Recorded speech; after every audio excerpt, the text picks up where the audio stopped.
जय श्री कृष्ण। हर हर महादेव। 16 जून को है गंगा दशहरा। ज्येष्ठ मास के शुक्ल पक्ष की 10वीं तिथि को गंगा दशहरा के नाम से जाना जाता है।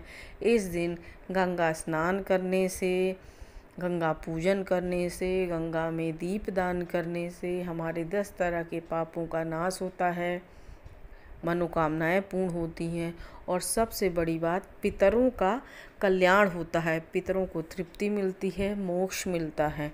और गंगा जी का धरती पर आगमन पितरों के मोक्ष के लिए ही हुआ था। राजा भगीरथ, जिनके पितरों को महर्षि कपिल मुनि ने अपने श्राप से जलाकर भस्म कर दिया था, उनकी मुक्ति नहीं हो पा रही थी।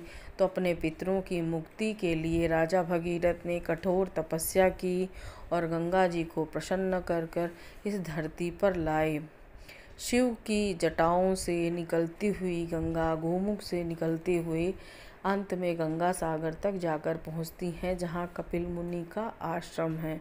वहाँ ही भगीरथ जी के 60,000 पितरों को कपिल मुनि ने जलाकर भस्म किया और जब गंगा मैया वहाँ पहुँची तो उनके पितरों को मोक्ष मिला। इसलिए इस दिन अपने पितरों के निमित्त, अपने पितरों के लिए तर्पण अवश्य करना चाहिए और उनका भी इस दिन आप उनका नाम लेके, उनके नाम से आप डुबकी भी लगा सकते हैं, उनके नाम से आप पानी दे सकते हैं, तर्पण उनका कर सकते हैं। इससे उनका कल्याण होगा। जिनके भी घर में पितृदोष हैं, उन्हें इस दिन तो अवश्य ही अपने पितरों का नाम लेकर तर्पण करना चाहिए। यदि आप गंगा स्नान नहीं कर सकते तो अपने घर में ही गंगा जल लेकर आप उनका तर्पण कर सकते हैं, पितरों के नाम से जल दे सकते हैं। अब इस दिन क्या करें? इस दिन संभव हो तो गंगा स्नान करें, नहीं कर सकते तो घर में ही नहाने के जल में गंगा का जल डालकर आप स्नान करें। गंगा जी का स्मरण करते हुए आप गंगा जी के नाम से अपने घर में ही जोत बत्ती करें। और जो लोग गंगा जी जा सकते हैं वो अपने स्नान के बाद गंगा जी में दूध की थोड़ी सी धार डालें, बतासे चढ़ाएं, उनको श्रृंगार का सामान चढ़ाएं। गंगा जी को पियरी भी चढ़ाई जाती है, तो आप गंगा जी को पियरी चढ़ाइए, चुनरी चढ़ाइए, अवश्य ही चढ़ाइए। साथ ही साथ यदि आपको कोई कष्ट हो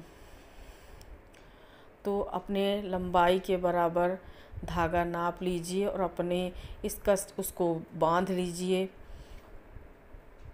चाहे तो आप नारियल में लपेट सकते हैं या ऐसे ही उस धागे को बांध सकते हैं, 7 गांठ लगाइए और अपने कष्ट की मुक्ति की प्रार्थना करते हुए गंगा जी में उस जल को, उस धागे को आप बहा दीजिए। जिनको राहु की भी पीड़ा है ना, वो भी इस दिन कर सकते हैं। आप एक नारियल लीजिए और गंगा मैया से प्रार्थना कीजिए कि राहु की पीड़ा से उन्हें मुक्ति दिलाएं और सूर्यास्त के समय गंगा जी में वह नारियल बहते पानी में प्रवाहित कर दीजिए। अपने पितरों के लिए आप चावल लीजिए, अच्छत जिसे कहते हैं, साबुत चावल, काले तिल, थोड़ा सा दूध, गंगा जल लेकर उनके नाम से आप तर्पण भी कर सकते हैं। कोई मनोकामना करनी है वो भी गंगा मैया से कहिए, गंगा मैया अवश्य ही पूर्ण कर सकती हैं। शाम को दीपदान अवश्य ही करना चाहिए। जो लोग गंगा जी में दीपदान नहीं कर सकते वह एक बड़ी सी परात में पहले गंगा जल डालें, फिर जल डालकर उसमें आप 10 दिए गंगा जी के नाम से अवश्य ही जलाएं। इस दिन गंगा स्रोत का पाठ करना बहुत ही पुण्यदायी होता है। आप गंगा जी के स्रोत का पाठ कीजिए। कुछ नहीं कर सकते तो हर हर महादेव शंभु काशी विश्वनाथ गंगे, इस मंत्र का ही जाप कीजिए और गंगा मैया को मन से प्रणाम कीजिए। और गंगा मैया तो ऐसी, इनके दर्शन मात्र से ही मुक्ति मिल जाती है ना, कहते भी है ना, गंगे तो दर्शनार्थ मुक्ति।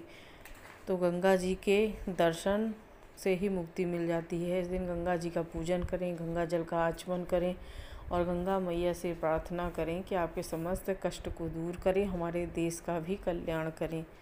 गंगा मैया आपका हमारा सबका कल्याण करें, इसी मनोकामना से विदा लेती हूँ। राधे राधे। जय श्री कृष्ण। हर हर महादेव।